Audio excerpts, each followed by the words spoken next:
अगर ख्वाब में किसी को खून बहाता देखें तो क्या मतलब है?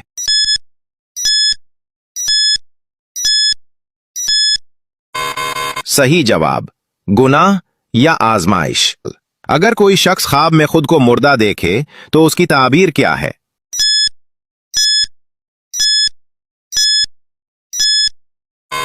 सही जवाब, नई जिंदगी की शुरुआत। अगर ख्वाब में सूरज को देखें तो इसकी ताबीर क्या है?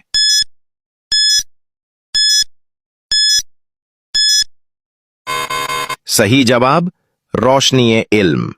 अगर ख्वाब में आईना देखें तो इसका मतलब क्या है?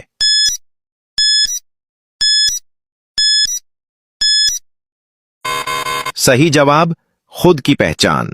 अगर ख्वाब में बच्चों को खेलता देखें तो इसका मतलब क्या है?